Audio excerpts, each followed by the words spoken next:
There's always this bad green room part, but we're on our best behavior when we have a guest. Unfortunately, I'm not sure you count, but Nope. we Oh, were we on are pretty good absolutely behavior. not on our best behavior when we have guests.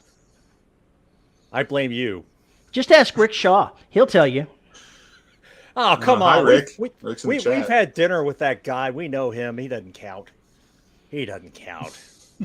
I'm talking complete and total strangers. I'm talking about the kind of people who go, I'd like to be on your show. And then afterward they go, wow, I'll never do that again. What a huge life-changing mistake. I'm not even going to link to everything. this train wreck. Fuck you guys.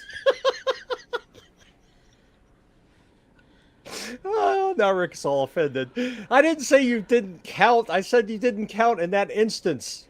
Gosh, Don't let him off the hook, Rick. He said exactly what he said. I give up. Howdy, folks, and welcome to another episode of the Dead Robot Society podcast. I am Paul E. Cooley. Joining me, as always, is Mr. Terry Mixon. And for some reason, we have a special guest. I'm not sure how he broke in, but he did. And that's Mr. Tim Niederreiter. That's correct. Said it exactly right. It's pronounced like Niederreiter. Oh, Niederreiter. Yeah. Do you need a writer? Well, you didn't, but I popped in anyway. Oh, shit. Oh, I'm buying you scotch in Vegas? I have to get back to Vegas first, bro. That's the first thing that's got to happen. So, as we usually start this podcast with a bunch of small talk gibberish, we might as well get to it. Terry, what the hell have you been up to? I've been brainstorming where I shouldn't be brainstorming. Isn't that what this episode is going to be about, actually? It kind of is, because I knew that opening this door would be bad, and I opened the Pandora's box, and now I'm still a year away from writing this damn thing, and ideas just keep coming. And I wanted to know, Paul, why haven't you made any comments in the Discord in the thread that I started in the brainstorming? I'm afraid to go look at it. I know the kind of tornadoes of crazy that get spawned on a regular basis when people are being serious with you, let alone when they want to mess with you. So I'm afraid to touch that one. I'm afraid it's radioactive and that I might get something on me. I created a thread in there, and I was half afraid that I created a thread that nobody could actually see. So, I'm like, what's going on here? Well, despite that, what else have you been up to? I've been managing to write, just not nearly as fast as I want to. I'm probably 70% done with the novel that I'm working on. I should have it wrapped up in about a week and a half. Oh, cool. I hate you, as always. God, I hate you so much. So much. So much. Well, fine. Since everything in your world is just fine and wonderful and everything else. Tim, what the hell have you been up to? And who are you anyway? Well, I'm an author of, a bunch of different series that aren't complete because, I also have ADHD. Anyway, I write right now. I'm writing a spy adventure fantasy series with both dragons and magic and high technology, weird technology anyway. That's called the Iron Dragon series. But also, lately I've been kind of consumed by loading cars for UPS. Anyway, never mind that. Except that we had Prime Days this last week, and that was horrible because delivering Prime Day shit was not good. It was awkward at best. Alice, you may need to refresh. So basically what you're telling me is that you're in the same kind of hell, only worse than what my wife has to deal with retail. So I get it. Yeah, probably. I mean, except that basically all I do is take things off a conveyor belt and put them in a package car. But I do that 1,000 times in 4 hours. So when are you setting a novel about a serial killer? I've already had that thought because I got into horror movies this past year, and I'm starting to think of what would it like to have a slasher movie set in a preload center. That'd be funny. But basically, it's a giant garage. I work, and it's basically just a giant garage with a conveyor belt down the middle. So there's nowhere to hide except when the cars are in there. But then it's pretty dense. You could always go ahead and you could become the Unabomber and just right in the middle of there, just slip your own packages into the flow. Yeah, but the thing is, they have to contain body parts of other workers who've supposedly left or whatever else. But you have to be really cool about it because you have to have somebody who's getting transferred all over the place. Otherwise, too many body parts would be traced back to the same place. Unless there's a tricky way around that. I don't know. Why I come up with these questions and all the things that go around with it, I have no clue. But that's the thing. I just imagine you opening up boxes and putting things in there that don't belong and resealing them. I and don't. sending If them I out opened to up the a box, I'd probably get fired. yes, I'm sure you would. I'm sure that probably is not exactly the right word. Certainly. I shouldn't have said you. I should have said someone. Mm-hmm. Okay. All right. I mean, I can make an excuse the first time because sometimes packages do open up, and that's my least favorite part of the job. I just have to make a big enough show of it being an accident, right? Because the package comes down the belt, it's heavy, it falls off the belt, and it opens up. It's just a cardboard box after all. But then if I put something in there and then close it up and I just complain and get the tape gun and close it up and I'm like, okay, shit, that sucked. Maybe then they wouldn't even notice. So there's ways around it. But that probably get delivered to a business because those are the heavy packages that burst open on the trip. So there's a limited number of those that I could do that too. Or anyone can do that too, in theory. Not me, but other people. In a video game, possibly. Next, GTA 5. Don't worry. I'm sure the FBI will not be viewing this, in the future. I'm actually pretty sure they're not, yeah. they have better taste. Yeah, there's no thanks, FBI Rick. agents that have been following this show for 10 years or whatever. You know what you were expecting. You knew what you were getting into. You have no recourse. No, I mean, I'm saying there's no FBI agents like me, Oh, yeah. Not even. Because I'm not an FBI agent, or am I? Maybe you should be. You could be one of those quirky FBI agents. Methinks the Tim doth protest too much. That's what I'm thinking. I always do that. That's my way. Get that millennial boot button ready there, Terry. Get that thing ready. Do we blow up the chair afterwards, or are we afraid to conflagrate it? It's not really the third chair. This is like the really like tempo chair. We could just like hit the temp button and blow it up. Just got an ejection seat, shoots me up into the sky, get me out of here. And our stool host is just bellied up to the bar. Okay, I'll stop mixing metaphors like Terry. Yeah. Well, I am back to writing again. If only I can learn how to write again. So I'm learning how to write Words again. are hard. They is. And I have a bit. I have something to complain about. Scrivener 8, one of my docs. It ate a chapter. Retro. I don't know where it went. It has gone to digital heaven. And I can't find a backup of it that hasn't been overwritten with bullshit.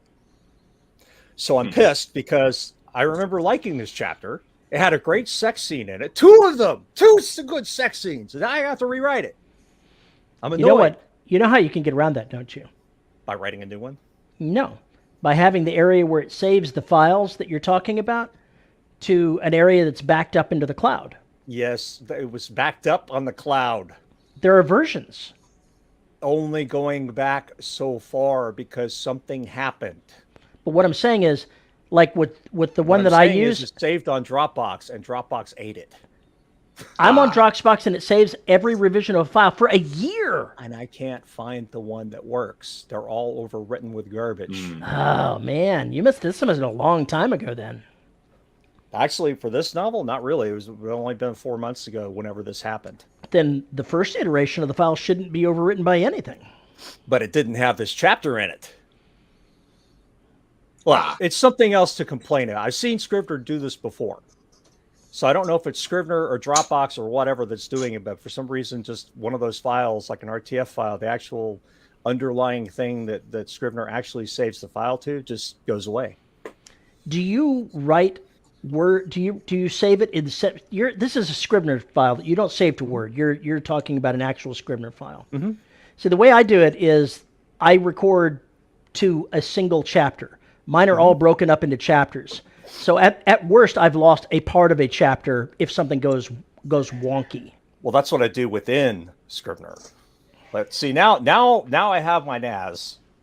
Now I've set up a rather aggressive schedule, which even backs up my fucking Dropbox area. So now I've got things 19 ways to Sunday and versions. So fuck the cloud. Got my own goddamn cloud. Yeah. There you go. I like when my backup method is I do use the cloud for that, but I mean I use Dropbox and Box.com. Also, I have multiple backup cloud software sets, but also, I tend to write. I don't tend to write in Scrivener, even though I organize everything in Scrivener. So I just so I have other files that have the original file in them. So it's a shame you don't have that situation going. That's all. I need to go back. I need to go back to actually writing in another thing and then importing into Scrivener. That's what I really like Cold Turkey Writer. Yeah, Cold Turkey Writer, because it basically turns the computer into just a laptop, into a not a laptop. It is a laptop, the one I write on anyway. But it turns the whole computer to basically a typewriter. It can't do anything but what you've already set it to do in the background. You can't see anything but the text.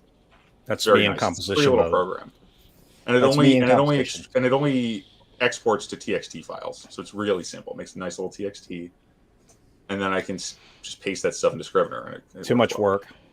Too much work. So Anyway, really? regardless of my workflow, what were you going to say about your backup? Something that Rick said here. If you're not too deep in backup, you're not deep enough. And Now I'm 3 deep. I use Dropbox. I use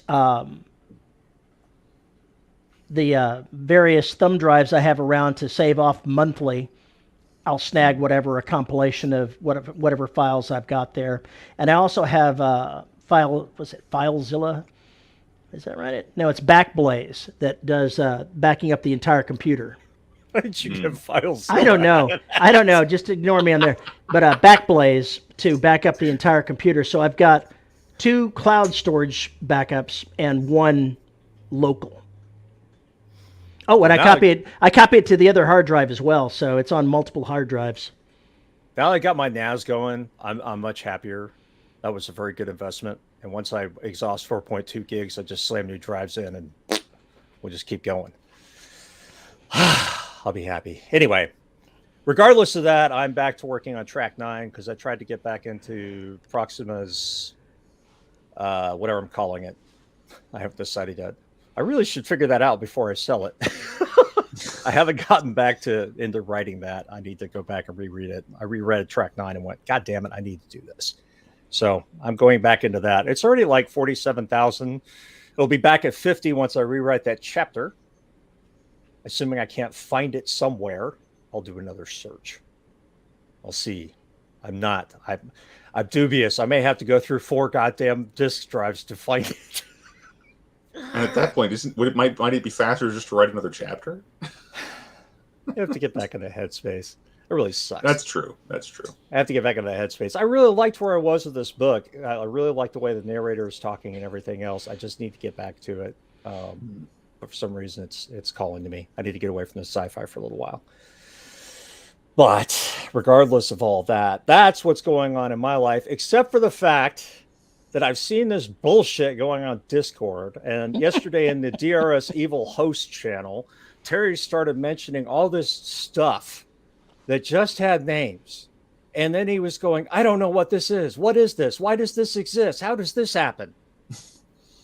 So we thought today it might be a decent time to talk about backstories. How much is too fucking much?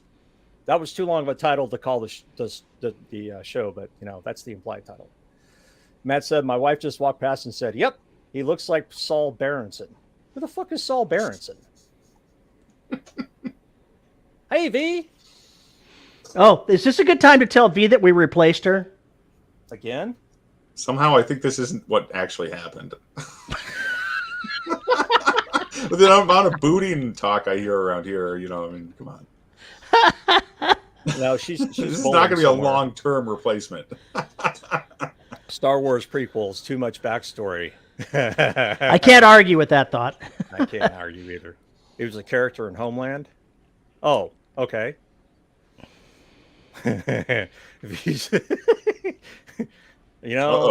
Somebody who's a co-host, Well, this chair, my real life chair that I'm sitting in, my actual physical chair isn't good either. So if I fall out of it, that's just what happens. Rick, don't be kind to her just because she's a lady. Stop that. She's saner than us. What are you talking about? He hasn't spent enough time with her. Wait a minute. So you're going to start waving the crazy flag for her? Well, why not? She's not here to defend herself. That's why it's fair game, right? Why didn't we just put Tim in a red dress and pretend it was Veronica? Not enough time. Just next time, maybe. There are so many things that went through my head that I'm ashamed that I thought half of them. Mandy Patinkin? Oh. Interesting. Very interesting. Not an insult. All right, I'll take that. I'll take that as a compliment. I would like to somehow look good for somebody. So anyway, on the Discord, I created a group, or I guess it's a channel called Backstory, or Brainstorming rather. And I started putting the backstory that I was working on for this new series that's at least a year away inside that. And there you go, Tim. You are in deep, deep trouble now. Well, that's sad. Come to Vegas. Wear a red dress. She's actually talking about us as opposed to Tim, but I'm just going to run with it that way. Maybe next year. But I put in a bunch of the backstory and got into a conversation with one of the folks on there. The only person to comment on the backstory, by the way. I expected to know more people, more writers on this Discord to get in there and make some commentary on it. But no, that didn't happen. So we were talking about it, and he said, I wonder what kind of things could change in 1,000 years. The Golden Empire is dead, but, bureaucracies are notoriously hard to kill. Even if their government dies, they may still exist in some form or format, but they may be radically different than what is going on. And I started going, so like the Imperial Bureau of Agriculture may now be certifying chefs? And then it went from there on to things like, the Bureau of Antiquities, they're assassins. And they're like, how the hell did that happen? That reminds me of this fabulous, that's an awesome concept. I love it.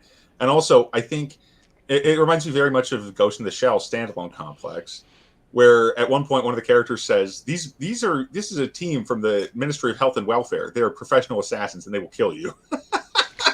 That's the kind of stuff, and I'm going, okay, well, I'm obviously going to do this in the story, and I'm like, the amount of chaos that I could create, taking something with a completely innocuous name and making them like the Mission Impossible team is like just ludicrous.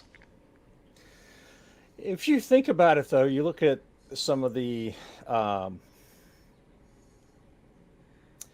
there are real-life examples under authoritarian regimes of innocuous-sounding agencies that were basically execution squads. Yeah. And that's how you do it. That's part of it. Oh, they got taken away by Health and Human Services or whatever. Yeah, that's going to be that's a clue that everybody's like, oh, okay, yeah, bad. Ellis says, what if the red tape was automated and robotic? Nobody updated the code to show that there was no governance to enforce dictates from it, so it just kept going. Yes. Autonomic systems would just continue lurching on as long as they had power. Well, I plan to kill off everybody on Earth. Sorry, everybody. I'm sorry about that. Everybody on Earth by, a rogue virus. So the entire planet is quarantined to allow no one in. But there's nothing to say that the machines there aren't still sending out imperial dictates. Awesome. It could be worse than that. They could still be trying to collect taxes. Oh, that's rough. And dispatching punishment forces to regions which do not pay their taxes. Autonomic ones, no less. Yeah. Section 254, you are 1,700 years in arrears in your taxes. Exactly. 1,700 years. They've been busy wiping out all the other civilizations, and it's taken them that long to get to you, and now the tax bill is just astronomical. With taxes and penalties. There's some major Hitchhiker's Guide energy to that. Exactly. I don't want to make this ludicrous. I don't want this to become something where the story come on. You would be advising somebody else to do that ludicrous. It's true. Totally on it. But I know what I can get approved. This is something that I would be writing with Variant, and I know what I can get approved, and Hitchhiker's Guide is not something that I would get approved. Mm-hmm. Okay, fine. So we took it to 11. We took it to 11. Let's bring it back down to 9. I gotta dial it back just a little bit here.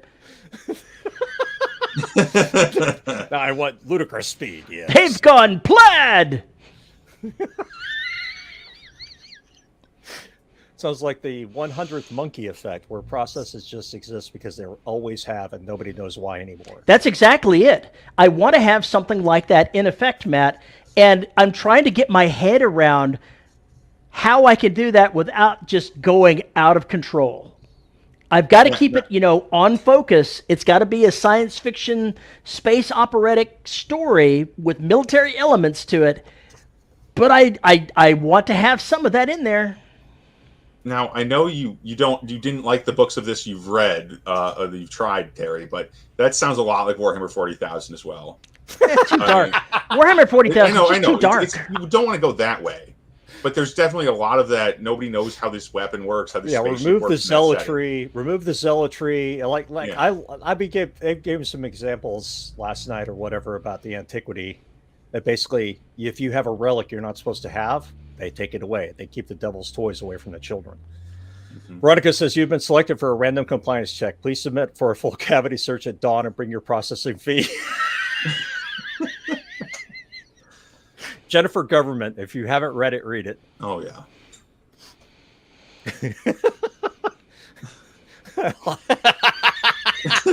Rick.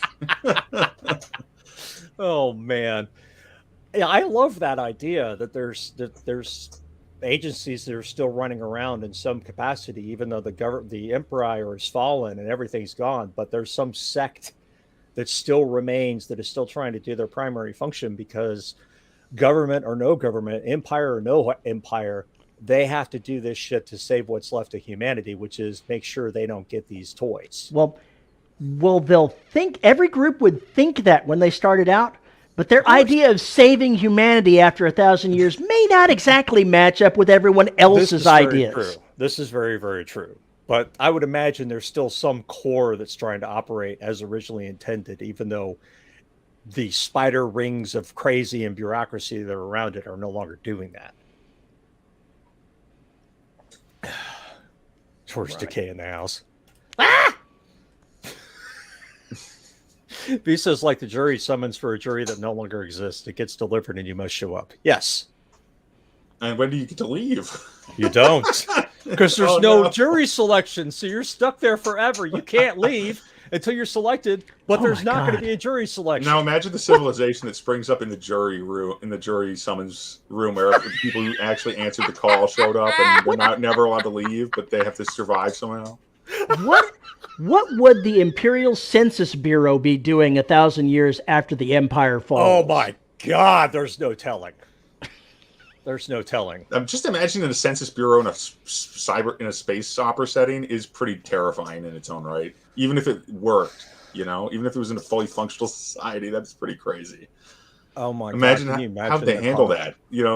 Without quantum entangled comms, of some time there's no way you. Well, even if you allow faster than light travel, faster than light communications, it's still madness. It's like how many? We've got 8 billion people or whatever on the planet, and who knows how many, how many are actually on the planet? If there might, to a precise level, that kind of thing. And now imagine there's 100 planets, even, and that's already a staggering, ridiculous amount of extra people.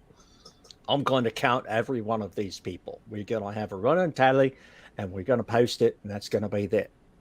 And then 1,000 years from now, we'll do another count. Oh, William had a great comment. The quartermaster is the new emperor and everything but name.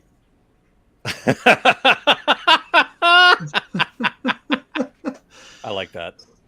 Yeah. Now, counting some of the remains because they glitched out. Yeah, that works too. They have like census bots traveling dead Earth, counting the bodies. Oh, geez. Oh yeah, they have to. And count then somewhere human. someone gets a death certificate from an ancestor, like 150 years later, 1,000 years later, with a tax bill nailed to it. The inheritance tax bill attached to it. And then imagine the various departments that may have had schisms, where they have different groups inside that are working at cross purposes. Yes. Now that's a spy story or a thrilling. There's a lot of adventure to be had there, even if it is a the bureaucracy of agriculture or whatever. Now, regardless of all that, So hang on before bring you do it that. back. The Department of Antiquities. Paul has suggested that there are teams of archaeologist assassins making sure that forbidden technology, with quotes around it, doesn't end up in the wrong hands and killing people that inadvertently get their hands on it. And then you've got the other group of archaeologists working to save these very same things from being destroyed by their own cohorts. So they want to capture them and take them back to the museum, or so to speak, and the other guys just want to destroy them. Pretty much. But they're working for the same agency. So They're working for the same agency. Still run by Indiana Jones. But what the fuck does any of this have to do with your goddamn story? Damned if I know at this point, but it sure is making... What the fuck do you care right now? Let's leave it for another book. Have you ever... There's something seductive about working on the backstory of something. Okay, all right. Now, there are two ways to do this. Actually, there's three. One is probably the best, which is not to fucking do it. But Veronica says, what if your antiquities might contain pieces of the illness that initially off civilization as they know it? Well, part of the thing, there's the illness that killed off people, and then there was a advanced AI virus that killed off most of the advanced technology. So technology items might be very much so something that wants to be either captured for study or destroyed because it might be evil. There are three ways to do this, in my humble opinion. Oh my God. The first is, yeah. He's describing the British Royal Museum. Yeah. Three ways to do this, or one, don't do it. Number two is you can mention things and give a little bit of context, but stray away from any real detail and only mention it where it makes sense. In other words, don't shoehorn that fucker in there. The third is where shit gets dangerous, because then we get into multiple timelines. We get who's going to tell the story about what's going on and what viewpoint are they going to have. Is the narrator going to have to split it up between what they think happened and what really happened? Where are we getting the information from? How deep are you going to get into that? Or were you writing Cryptonomicon? What the fuck are you writing? Veronica said, could the advanced AI replicate the human targeting virus to try for a second round? Well, the AI virus didn't create the human-targeted virus in the first place, and they have different goals. That AI killing virus had different goals, so yet more complexity. Basically, the backstory is the emperor is without issue. He's a weak emperor, and the powerful houses see an opportunity, and they're maneuvering against one another, starts a civil war, which kicks off with certain people trying to use a targeted virus that is supposed to die out after a certain number of iterations to kill off the rich and powerful so that certain groups can seize power. And in a few places, it goes wonkers and kills everybody and continues to do it. Wonkers. Yeah, and the other group, they just wanted to go ahead and strike back at the other ones, so they sent targeted AI viruses to kill the high-level semi-autonomous machine intelligences that the other group had, and it ended up wiping out most technology and a lot of background information for the Empire itself, period. So, two separate acts, not really related, but both of them piled on one another. This backstory has a lot of complicated shit going on. Which is why don't get any of that on you. Stay on target. Stay on target. Stay on target. If you want to write books, come on, Porkins. in the Derelict Saga and even Neptune Scars, I mentioned two things: the Satellite War and the Mars Insurrection. I have not gone into detail about what they were. I have mentioned little scenes. I have had people refer to it.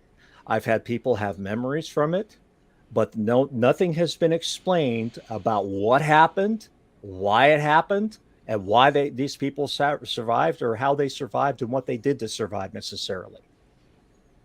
And the reason for That's that is those are books I want to write separately, number one. And number two, if I were to go into getting all that detail, I wouldn't be writing the novel that I'm writing. I would be writing that. So I have put them there. They're stakes in the ground. I needed them for reasons to give these, or ways to give these people combat experience in real combat. And that's how I found a way to do it. But the backstory's there. I'm not going to go into it until it's time. So I suggest laying the landmines, Terry, and maybe make a couple of them go boom. But you want to keep the mine layer, who's still laying mines, at a far distance for now. That's somebody you're going to come in contact with later. Veronica says, did the virus target non-humans? Because if not, cats could now be in charge. And my idea on that is it was specifically targeted at people only. And so the rest of the biosphere on the worlds that are affected is completely normal. It's just wrecked. There's no humans there anymore. Now, if I wanted to go ahead, I could say, what if on some of these planets there were uplifted house pets? Not as intelligent as a human per se, but a cat that's a lot more intelligent perhaps than a cat should be. A cat with a prehensile tail. And thumbs. Oh, man. The trouble that thing could get into. Holy crap. I'm gonna slide that idea aside because I very well may include that because I would like having an illicit species of advanced cat that would have somebody hunting down the main character for it because it was gotten from a forbidden world.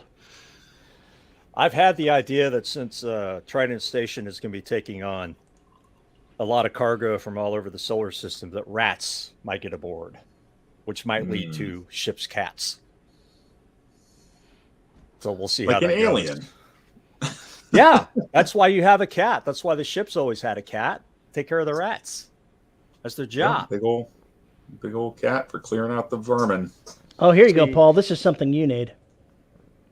The planet of the uplifted possums.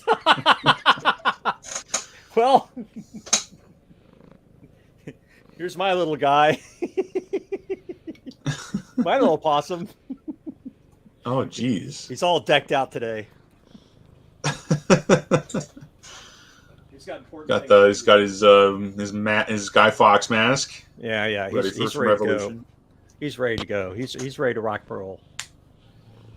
Let's see. Tropics, they found isolated monkeys starting to make prehistoric tools. A new race of humanoids could arise in Terry's world. This is very true. That is very, very true. Very, very true. See, this more than any set of stories that I've done backstory in, the backstory creation is usually very vague for me. And in this particular case, Julius is going to be, the primary intelligence on Earth going forward. That's not what I meant to say, but But in this one, in this one, there's so much going on that it feels like there's a lot more possibility with a strong backstory to make a strong story come out of it. Mm-hmm. There's already a lot of conflict just built into what I've put together that the characters may never actually run into. And part of the story involves a wide selection of people on literally thousands of spaceships ending up dumped into one place. So there is the potential for extreme chaos. And I could basically assume anything I can think of, it could be there. So how are you going to deliver this backstory? Obviously, it's going to have to be delivered in progress as necessary by the characters. But how much are they going to know? So you're getting filtered information on top of filtered information. The problem is they know too much. Ah, okay. All right. I mean, think about this. They already know what the Department of Reclamation does in the sidelines. I don't know it, but they know it, whatever that is. And, oh God, I don't even want to think about what the Department of Reclamation is doing. But they know what's going on there. And there's no reason to have characters that know these things talking to each other about it. Yeah.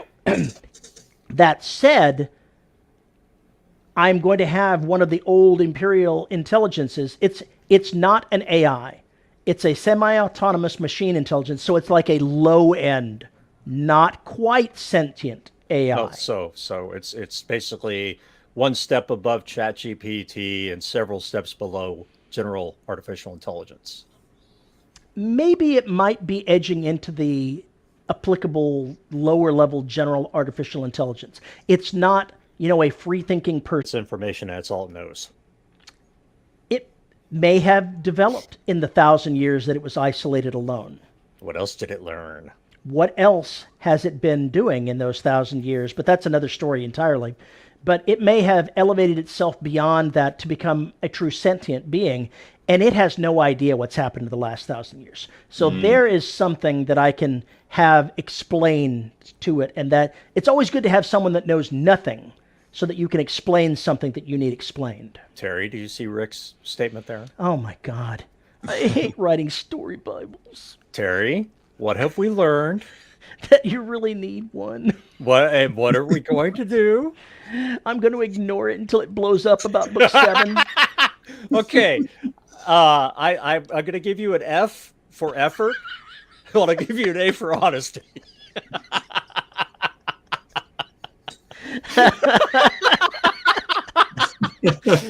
As Anders says, story Bible? You mean the finished book? Ding, ding, ding, ding, ding, ding, ding, ding, ding, ding, ding. Oh, Alice has a good point here. Up here, what would the characters be? Aliens or post-humans or cyborgs? They're going to be humans. There's a lot of, But although there will have been a technological crash after the destruction of the Empire. Humans have not risen to the technological level that the Empire could achieve. So they're probably hundreds of years behind what was available. But they're still advanced. So maybe they advanced in some strange ways. Yeah, that's kind of where I would go with that. Always like the strangest kinds of advancement. Never go for the straight line when it comes to advancing technology. What's a post-human? Oh, a post-human? I think that generally means a human that's, or like the next level life form, Genetically like engineered, AI, either genetically engineered in some way or enhanced. I would say from a typical something that's not really human anymore. It's the next evolutionary step beyond it. And in this case, it's human envisioned next step. So God only knows what genetic that means. Engineering. Mm-hmm. Most likely. Either that or integration with tech. BSG museum ships.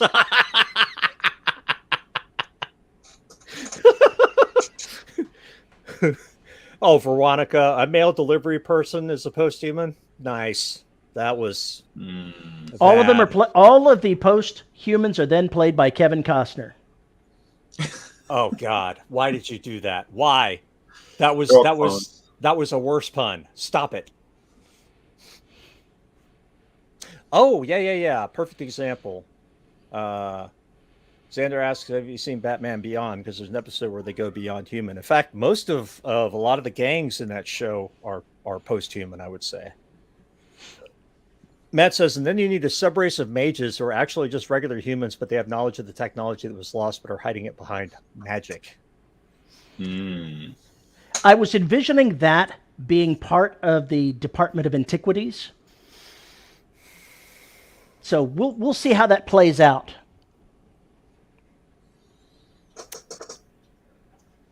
Why? Stop it. Go pay attention to bowling or something. Rick, no more scotch for you. They do not all get to go postal to start the war. Cut that shit out. Wow. See, where I'm going to dump these guys out, they're going to get introduced to aliens. And they're going to introduce themselves to alien megastructures while they're there. And I've been doing research on alien megastructures. I have no respect for you because when you said they're going to be dealing with aliens, you didn't go, they're going to be dealing with aliens.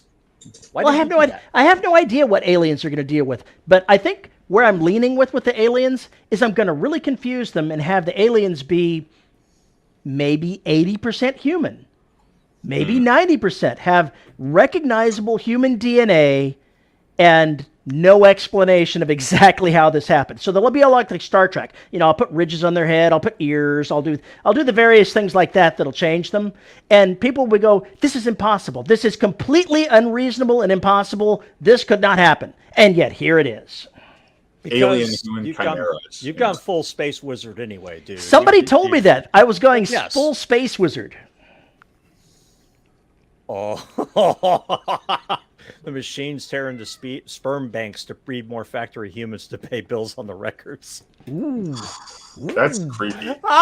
That's a Paul story right there. That's a Paul story. Yeah. Oh my God. 90% human, 9% feline, and 1% octopi. I don't even want to know. No. 1%? So 1% octopi means they have a single tentacle, and we have to decide where that tentacle is. Yeah. It could just have the suckers. You'd have to have some pretty big pants with a big zip in front if you're going to have that tentacle. Or you could have a beak. Ooh, that's a nasty looking human. Oh. Now, when we're talking alien, how did it happen? It only takes a drunken Friday night. So, with the alien megastructures, I'm going to introduce a full-blown Type 2 Dyson sphere, the solid one. Right. Which that's already stepping way out into La La Land. But there is a type of alien construct that they have hypothesized. I can't remember what it's called. It's a something brain. And basically it's layers of a Dyson sphere built around a star that absorbs all the energy, and it creates a giant computerized, massive computer that runs off the power of a star. Let me see if I can find the name of it. And I'm going to have one of those as well. Whatever that is, I'm certain there are 2 billionaires already working on building it. Just put that in the shopping cart and take it home. Yeah. I don't think you're going to fit that in your car, Bubba. Yeah, the whole star part, man, might be a little large. Yeah, it might be. Just a little bit. Like a Matryoshka doll, it's a Matryoshka brain. Oh, right. Basically, the interior level is almost as hot as the star itself. And its waste energy, its waste heat, goes to the next level to power more computers, and then more, and then more, and then more. And it's just one monstrous solar system size. This Dyson sphere, and it has when you go near it, a big Intel thing shows up and it goes boom, boom, boom, boom. Oh, come on. Somebody has to save Intel. Why not Dyson Maybe sphere? Why can't we have a giant penguin on the side? Oh, I will love you and kiss you if you put a Lennox penguin in there. I will absolutely. I will love you forever. Oh, here I was thinking it was an evolution of the publishing, the one publishing company that exists in the far, far future. So here we go. No, here we go. Penguin stomping on the penguin, the Random House penguin. Yeah, that's better. So here we go. We've got the Matryoshka brain that is doing that, and they discover it. They're like, oh, we've got to study this. Where's Bob? Where is Bob? I haven't seen Bob in like 3 days. Is that him over there by the sphere? What is he doing? Is he painting a giant penguin on the side of that sphere? Lennox inside. Torvalds is still like locked away, still pouring out kernel patches and talking shit to people. Perfect. Now, where was it? Somebody went by so fast here. If you blow it up at the end, will it play the Windows shutdown sound? The blue screen of death. Hang on, let me find it. There was another comment. The comments went by so fast that I Empire missed one runs here. Arch, by the way. No wonder they went extinct. Ow! Ooh. Here we go. Alice asked, would the solar flares destroy the sphere? And the answer is no, it would not. Because it's designed in such a way to absorb that energy as well. This is alien. When you say space wizard, building a megastructure is space wizard because you're waving your hands and magic happens because the technology is so advanced, it's like magic and you can get away with anything. Don't you think space stations, the way they're going to do is they're going to be modular? Now, the Dyson Sphere Type 1 is a millions of little stations that are in orbit around a sun. They're not connected in any way other than just being there. So if that's what you're talking about, that is one of the ways that a Dyson Sphere can be created. Okay. Because I just think a space station, even 1,000 years in the future, is really still going to be modular pieces. They may be really huge. Yeah. But making them modular makes the most sense because it's easy to expand and keep expanding, depending on how you do gravity and everything else. But still, just my 2 cents. But megastructures are interesting. Mm-hmm. The amount of material it would take to make one, though, is just holy shit. Even if the physics were possible, which is still well, technically there are megastructures, though. Huh? Technically, there are technically megastructures on Earth right now that humans have built. Right, but but in space, it becomes harder to get all that material up there. Or to the Dyson Sphere that I'm looking at building is going to be 1.85 AU in radius. So basically more than the orbit of Mars. Yeah. And that's significantly larger than the things we have on Earth. The inside surface area of that is roughly 2 billion Earths. Yes. So I figure if I'm going to go mega, I'm going to go mega. Didn't we already do an episode on Dyson spheres? Can we get away from this shit? I know you're really excited about it. Tim, stop asking questions. But it's part of it here. When the humans all get dumped there, they're going to have to deal with the aliens that they're going to be finding. They're going to have to deal with the Matryoshka brain, who is going to find that the quaint little semi-autonomous machine intelligence, it's crippled. It needs to be helped. I'm going to help it. And so it's going to uplift the machine intelligence. What could possibly go wrong with this? But we're back to, there are so many things that can happen in this, so much chaos that keeping everything on course is going to be interesting. Considering I'm a discovery writer, I'm going to come on, oh, that's a cool idea. There's going to be this big swerve as the plot line just goes sideways. Yeah, this is the Dyson Sphere arc of the Dead Robot Society that we're in right now. All right. Just to bring you down from your Dyson Sphere high, Alex says back to the dead planet. What happens to the stuff in Area 51? It goes exactly the same place the Ark of the Covenant goes. I had no idea there were U.S. hearings on the 26th. Yeah, they're having them come up. Don't worry, the military will stonewall everything. Don't worry, we have top government men on it. Top government men. Would you be able to walk in the sphere, or would it be docking on the Dyson Sphere and entering your virtual space? Ooh. It would be artificially gravitated. There would be artificial gravity involved.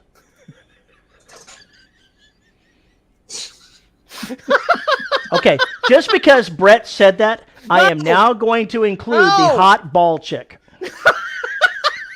She's going to be one of the order of cosmetologists, and she's going to go ahead and take care. Is that right? Cosmetologist? It's like that. It's cosmetologist, as opposed to a cosmologist. I think they're cosmetologist. She's good. I don't know what the order of cosmetologists do other than have flawless skin and perfect nails, like V said. But maybe they're assassins. Maybe they're interrogators. Maybe God only knows what they do. Yeah, but there's going to be a bald one. Now, Brett, you're responsible for this. Bald one or bald win? be very specific here. Oh my God, I don't want to have a bald win because that would be a terrible cosmologist.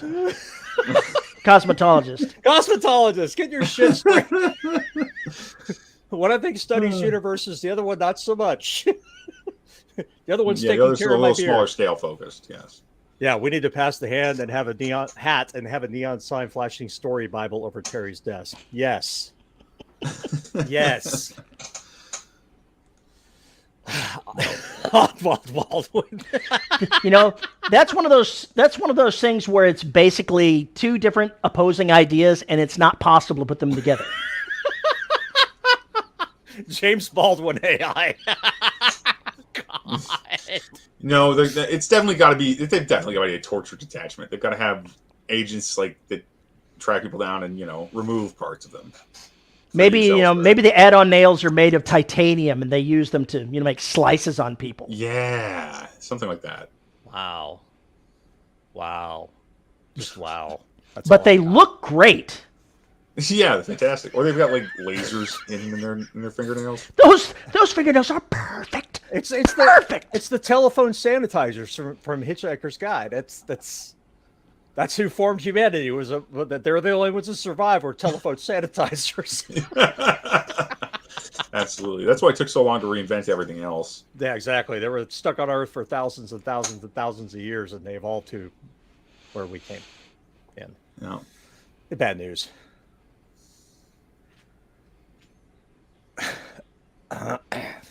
No, I don't think so. I don't know much of anything. Well, in any case, to try to drag this back into subject, if it's at all that'd be possible. nice. Well, we are in the subject here. This is the type of backstory that I would call a hot mess. Because there's so many things going on in there. I'm not sure how much I'm going to be able to clean it up before I start writing the story, and I'm not really sure that I want to. Yeah, because if you did want to, it's actually pretty simple, I think, to clean it up. It's just Tell me more. I think it would be. I think you just pick the things you wanted the most, a few of them, like 3 or 4, and then the stuff that fits with those can stay, and the stuff that doesn't goes. You know what I mean? My plan was just not to mention anything other than the ones that were, throw out a couple of 3 examples of ones that were wacky and crazy, and then only bring in new ones as needed. See, that's a good way to write the book. I'm just saying, if you wanted to make the background itself more focused, you could throw out some of the stuff. But on the other hand, I'm awful at throwing stuff out. I basically don't either. When I make a story, it's like, oh, it all goes in there. Or there's 2 options. Let's just do them both. That's often how things work in my books. But I do think it's relatively easy as long as you know where your focus is. And I think, Terry, you're probably not going to have a problem knowing where your focus is on this series because you've got a pretty strong brand and genre to focus to guide you, basically. With the hard thing with this is going to be me keeping a straight face while saying some of these and not things. peering through the curtain going maybe I need to have some survivors in cold sleep from the Golden Empire to just go, that's crazy. That's just crazy. Or you could do what I'm doing with Soul and Beyond, which is setting up another series that is a prequel that may not have anything to do with the series in question you're writing, except that the events and generalities may have been mentioned. But the Dr. G stuff that I want to write is essentially that. It's backstory for how the trio came to be. So not direct, but kind of indirect way of how all that happened. So that's that gives backstory that I can't give in these other books because the people who were there don't exist anymore. So if I was going to pick a survivor or 2 or more from the Golden Empire on a military ship that was evacuating the high nobility, what would I pick to make the most interesting story? Oh, dear God. You got to have the most useless, like 3rd or 4th generation wealth who've never had a fucking job, have always had people do their shit, and then all their servants get wiped out and they're left. So King Charles, basically.